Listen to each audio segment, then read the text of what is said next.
नमस्कार दोस्तों, bullish investor Hindi इस चैनल में आप सभी लोग का स्वागत है। इनकेस अगर आपने फर्स्ट टाइम विजिट किया है, ज़रूर चैनल को सब्सक्राइब कर लेना, साथ में बेल आइकन को भी हिट करके ऑल ज़रूर सेलेक्ट कर लेना, ताकि जब भी मैं एक वीडियो अपलोड करूं उसकी नोटिफिकेशन आपसे मिस ना हो। तो चलिए इस वीडियो को स्टार्ट कर लेते हैं। ठीक है, अभी हम लोग आ चुके हैं नॉर्मल स्क्रीन के ऊपर। दोस्तों, शेयर बाज़ार की अगर हम लोग बात करें तो आप सभी लोग को पता ही है, जो मैं हमेशा रिपीट करता हूं, कि 8000 से भी ज़्यादा आप लोग को छोटे मोटे सारे कंपनीज़ को अगर हम लोग जोड़ करके भी देख लें तो बहुत सारे कंपनीज़ हम लोग को देखने को यहाँ पे मिल जाती है। पर दोस्तों, यहाँ पे अगर हम बात करें तो शेयर बाज़ार का असली किंग कौन है?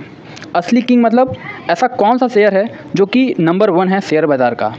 अभी ये नंबर 1 की अगर हम लोग बात करें तो पहले तो हम लोग को ये देखना पड़ेगा कि नंबर 1 किस हिसाब से बोल रहे हो, इसका डेफिनेशन क्या है। तो अगर कोई नंबर 1 की बात करने जाता है, जैसे कि सर अगर यहाँ पे शेयर प्राइस की तलाशने जाओ कि कौन सा शेयर प्राइस के हिसाब से नंबर 1 है, तो बहुत सारे लोग कहेंगे MRF, ठीक है।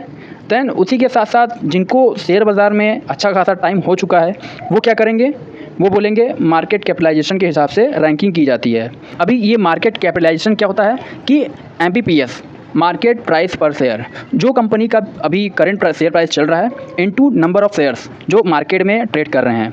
फ्री फ्लोट आप चाहो तो बोल सकते हो, ठीक है। तो इससे क्या निकलता है, मार्केट कैपिटलाइजेशन निकलता है, एंड इससे नंबर 1, 2, 3, 4 ऐसे रैंकिंग दी जाती है। और इसमें जो नंबर 1 रहेगी कंपनी, वो बाज़ार का किंग है। एंड इसमें नंबर 1 कौन है मार्केट कैपिटलाइजेशन के हिसाब से? तो रिलायंस इंडस्ट्री। तो दोस्तों, यहाँ पे अगर देखा गया तो जिन भी लोगों ने यहाँ पे MRF बोला, जिन भी लोगों ने यहाँ पे रिलायंस इंडस्ट्री का नाम लिया, वो अपने अपने जगह पर बिल्कुल सही हैं, क्योंकि उन्होंने जिस तरीके से डेफिनेशन यहाँ पे ड्रॉ किया कि महंगा शेयर कौन सा है, नंबर 1 या करंट मतलब कि करंट मार्केट प्राइस के हिसाब से, तो MRF बराबर है, ठीक है। दैन मार्केट कैप के हिसाब से जो कि एक्चुअल रैंकिंग की जाती है, वैसे ही तो वैसे रिलायंस इंडस्ट्री तो है ही है। पर दोस्तों, यहाँ पे जिस डेफिनेशन की मैं बात कर रहा हूँ, कौन से डेफिनेशन की, कि ऐसे शेयर की मैं बात कर रहा हूँ जो कि किंग है। किंग का अर्थ क्या होता है दोस्तों, कि ऐसा शेयर जो कि अगर यहाँ पे तेज़ हो जाए तो एंटायर मार्केट को, निफ्टी को, सेंसेक्स को वो यहाँ पे ऊपर लेके जाए, और अगर वो शेयर कभी गिर जाए तो भी निफ्टी और सेंसेक्स को नीचे लेकर जाए। ऐसे शेयर को हम लोग क्या कहते हैं, किंग शेयर बोलते हैं, जो कि अपने चाल के हिसाब से, अपने इशारों के ऊपर बाज़ार को नचा सकता है। नो डाउट, रिलायंस इंडस्ट्री की अगर हम लोग बात करें तो रिलायंस इंडस्ट्री भी अपने हिसाब से बाज़ार को नचाता है, राइट। मतलब अगर हम लोग 10 में से अगर चेक किया जाए तो 5 से 6 बार ऐसा होता है कि रिलायंस में अच्छी तेज़ी तो मार्केट में भी यूजुअली हो जाती है, रिलायंस में गिरावट तो मार्केट में भी गिरावट यूजुअली हो जाता है। बट यस, जिस स्टॉक की अभी हम लोग बात कर रहे हैं उसकी प्रोबेबिलिटी ये रिलायंस से भी ज़बरदस्त है। लगभग आप बोल सकते हो 7 या 8 समटाइम 8 बार हम लोग को ऐसी चीज़ें होते हुए देखने को मिल जाती हैं। मतलब उस शेयर में अगर अच्छी तेज़ी आ जाती है तो मार्केट में भी तेज़ी, और उस शेयर में अगर गिरावट होती है तो मार्केट में भी गिरावट। देखिए, सबसे मेन चीज़ क्या बोला है मैंने, प्रोबेबिलिटी। मतलब 10 में से 7 बार ऐसा होता है, ऐसा बोला है। 10 में से 10 बार ऐसा नहीं बोला है। ये तो पहले मतलब क्लैरिफाई कर लो आप लोग। मैं इसलिए बोल रहा हूँ क्योंकि बहुत सारे लोग शुरू हो जाएंगे, कल से ही चेक करने लगेंगे, अरे ये शेयर भागा, अच्छा निफ्टी भागा, अरे ये शेयर गिरा, अरे ये नहीं गिरा, मतलब देखिए हुआ नहीं। तो दोस्तों, ऐसा नहीं है। हम लोग प्रोबेबिलिटी की बात कर रहे हैं। आप 100 बार चेक करोगे तो 30 बार ऐसा होगा कि शायद से नहीं होगा, बट 70 टाइम्स इस प्रकार की चीज़ें हम लोग को होते हुए देखने को मिलेंगी। किंग स्टॉक कौन सा है वो? दोस्तों, वो किंग स्टॉक ना तो MRF है, ना तो रिलायंस इंडस्ट्री है। तो दोस्तों, उस किंग स्टॉक का नाम है HDFC बैंक। यस दोस्तों, HDFC बैंक की बात हम लोग करें तो ये एक्चुअल में बाज़ार का बादशाह है, ठीक है। एंड बहुत सारे लोग बोलेंगे सर HDFC बैंक मतलब कुछ भी, मतलब इसके पीछे का रीज़न क्या है एंड लॉजिक क्या है, सब कुछ मैं आपको बताऊंगा दोस्तों, ठीक है। देखा गया बहुत ही कमाल का लॉजिक इसके पीछे बैठता है। एंड वो लॉजिक समझने के लिए आपको सबसे पहले निफ्टी का स्ट्रक्चर समझ में यहाँ पे आप लोग को आना चाहिए। निफ्टी 50 का स्ट्रक्चर मतलब कैसा? तो दोस्तों, आप सभी लोग को पता ही है कि निफ्टी 50 में कितने शेयर्स होते हैं, 50 शेयर्स हैं, ठीक है। एंड उसी के साथ साथ निफ्टी 50 में बहुत सारे सेक्टर का भी कंट्रीब्यूशन होता है, वो हम लोग यहाँ पे समझ में आना चाहिए हम लोग को। एंड इसीलिए मैं आपको लेके जाना चाहूँगा निफ्टी के वेटेज के ऊपर। दोस्तों, ये है निफ्टी का वेटेज, सेक्टर वाइज रिप्रेजेंटेशन, कि कौन कौन सा सेक्टर निफ्टी में कितना योगदान देता है, ठीक है। एंड इसके टोटल अगर आप इसका टोटल करोगे तो टोटल कितना होना चाहिए, ऑब्वियसली 100 ही यहाँ पे देखने को मिल जाएगी। अगर इन सबको जोड़कर देख लो तो आप देख सकते हो दोस्तों कि सबसे ज़्यादा सेक्टर कौन सा है जो निफ्टी 50 में कंट्रीब्यूट करता है। तो नंबर 1 सेक्टर है दोस्तों फाइनेंशियल सर्विसेज, कितना, नियर बाय 38%। ऑब्वियसली मैं ये वीडियो आज बना रहा हूँ, ठीक है। अगर आप इसको 1 साल के बाद 2 साल के बाद देखोगे तो चीज़ें बदल जाती हैं, मतलब कि 37 का 35 हो सकता है, 40 भी हो जा सकता है, मतलब 45 भी हो सकता है, ठीक है। बट अभी की बात करूँ तो कितना नज़र आ रहा है, 38% के नियर में, ठीक है। ऑब्वियसली मैं ये वीडियो आज बना रहा हूँ, ठीक है। अगर आप इसको 1 साल बाद 2 साल बाद देखोगे तो चीज़ें बदल जाती हैं, 37 का 35 हो सकता है, 40 भी जा सकता है, ठीक है। बट अभी की बात करूँ तो कितना नज़र आ रहा है, 38%, मतलब अप्रॉक्सीमेटली मान के चलते हैं। देन उसी के साथ साथ नीचे का सेक्टर कौन सा है, इंफॉर्मेशन टेक्नोलॉजी IT, केवल 12.65%, मतलब मान लेते हैं अप्रॉक्सीमेटली 13, तो 13 का 3 गुना करेंगे तो समवेयर अराउंड 39 होता है। तो आप देख सकते हो पहला वाला जो सेक्टर है जो नियर बाई आप बोल सकते हो कितना बड़ा कंट्रीब्यूशन कर रहा है। देखिए 100 में से लगभग 40 आप ऐसा भी बोल सकते हो, ठीक है। इतना बड़ा उसका कंट्रीब्यूशन है टुवर्ड द निफ्टी, मतलब निफ्टी फाइनेंशियल सर्विसेज सेक्टर यहाँ पे जिस प्रकार से हलचल करेगा आप मान के चलो कि निफ्टी में भी सेम उसी प्रकार के हलचलें देखने को मिलेंगी। अगेन कह रहा हूँ दोस्तों ये कोई 100% नहीं है, बट 40% ये बहुत बड़ा वेटेज होता है। बाकी सेक्टर आप देखोगे तो इतना हैवी नहीं है। केमिकल सेक्टर देखिए कितना है, 0.41% है। तो कल केमिकल सेक्टर में कितनी ही अफरा तफरी मच जाए, ज़बरदस्त तेज़ी आ जाए या गिर जाए, निफ्टी में कोई आपको फ़र्क देखने को नहीं मिलेगी, ठीक है। वैसे और भी सेक्टर हैं, मैंने जस्ट एग्जांपल के लिए आप लोग को यहाँ पे बोल दिया है। इसका अर्थ ये नहीं है कि केमिकल सेक्टर स्टॉक ख़राब हो गए हैं, ठीक है। मैं सिर्फ आपको बताने की कोशिश कर रहा हूँ, एक नया नॉलेज देने की कोशिश कर रहा हूँ कि बाज़ार का असली किंग कौन है। सो सेक्टर कौन सा है दोस्तों, नंबर 1 फाइनेंशियल सर्विसेज, मतलब फाइनेंशियल सर्विसेज जिस डायरेक्शन में जाएगा उसी डायरेक्शन में कौन जाएगा, हमारा निफ्टी 50 भी जाते हुए देखने को मिलेगा यूजुअली। तो दोस्तों फाइनेंशियल सर्विसेज को अगर हम लोग बात करें कौन चलाता है, तो दोस्तों फाइनेंशियल सर्विसेज इस सेक्टर को सबसे ज़्यादा कंट्रीब्यूशन होता है तो वो होता है दोस्तों निफ्टी बैंक से।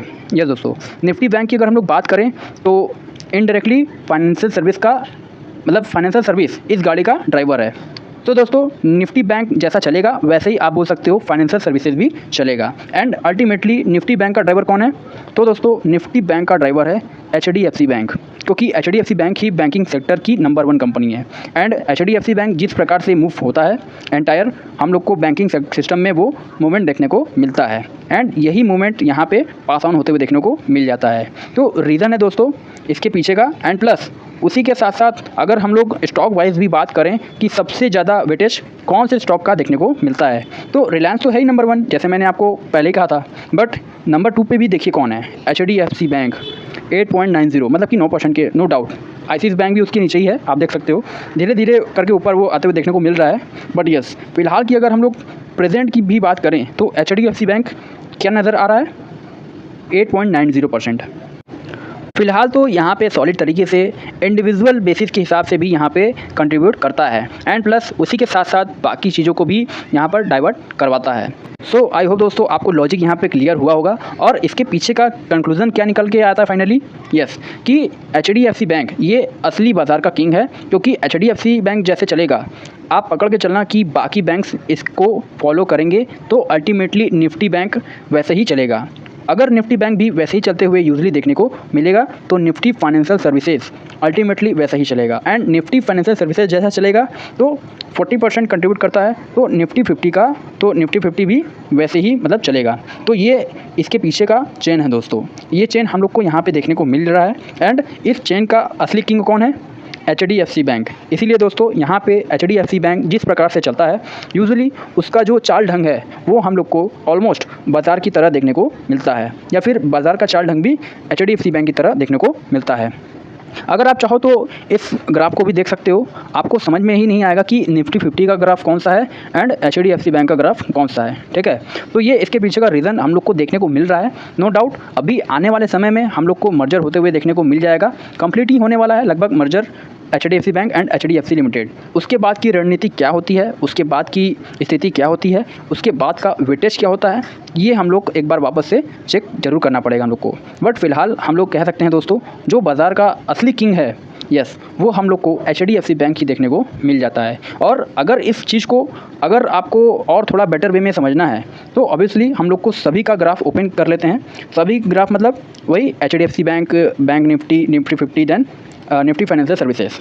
तो आप चेक कर सकते हो इन सभी लोगों का परफॉर्मेंस कैसा होता है। जैसे कि 1 साल का डेटा देख लेना, ऑलमोस्ट इनका जो पैटर्न देखिए हम लोग को सेम एक ही दायरे में देखने को मिल रहा है। हाँ, थोड़ा सा 19-20 रहेगा, जैसे मैंने शुरुआत में ही कहा कि 100 आउट ऑफ 100, 10 आउट 10 नहीं है। बट अगर चेक करेंगे तो ये भी देखने को ऑलमोस्ट अप्रॉक्सीमेटली आपको ऊपर नीचे जैसे ही है वैसे देखने को मिलेंगे। तो ये चीज़ें हम लोग को देखने को मिल जाती हैं। अगर मैं 5 साल का भी डेटा ओपन कर लूँ तो देखिए कितना सिमिलरिटी देखने को मिल रहा है देखिए इन सब में, ठीक है।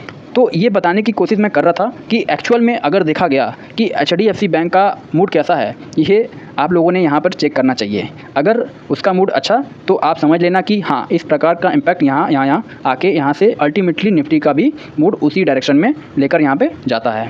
सो आशा करता हूँ दोस्तों कुछ नई चीज़ें आप लोग को सीखने को मिली होंगी। एंड डिस्क्लेमर देना चाहूँगा कि कोई रिकमेंडेशन नहीं था आप लोग को कि एचडीएफसी बैंक खरीदना है करके, ठीक है। वैसे खरीदोगे तो कोई फ़र्क नहीं पड़ेगा, मतलब बहुत कमाल की बैंक है। आपको एफडी से मतलब देखा गया तो ज़्यादा रिटर्न्स वैसे ही मिल जाएंगे जितना लंबी पारी आप खेलोगे, बाय डिफ़ॉल्ट वैसे ही आपको मिल जाएंगे, ठीक है। बट फिर भी आपने फाइनेंशियल एडवाइज़र के साथ बात करना है, आपको रखना है नहीं रखना है, क्योंकि हर किसी की अपनी अपनी रिस्क टेकिंग एबिलिटी अलग अलग होती है। सो आई होप, आशा करता हूँ वीडियो हेल्पफुल लगा होगा। तो आप चाहो तो इसको लाइक एंड शेयर कर सकते हो। एंड डीमैट अकाउंट अगर अभी तक आपने ओपन नहीं किया है तो लिंक नीचे डिस्क्रिप्शन में है। 20 वीडियो की लिस्ट फ्री ऑफ कॉस्ट आपको मिल जाएंगी। आपका नाम, कौन सा अकाउंट आपने लिंक के थ्रू ओपन किया है, प्रॉपरली कमेंट सेक्शन में मुझे मेंशन कर देना। तो हफ्ते भर के अंदर अंदर सारे लेक्चर्स मेरे साइड से फ्री ऑफ कॉस्ट प्रोवाइड करा दिए जाएंगे ताकि आप शेयर बाज़ार को आसान भाषा से सीख सको। So thank you very much दोस्तों, मिलते हैं किसी नए टॉपिक के साथ, तब तक के लिए बाय बाय।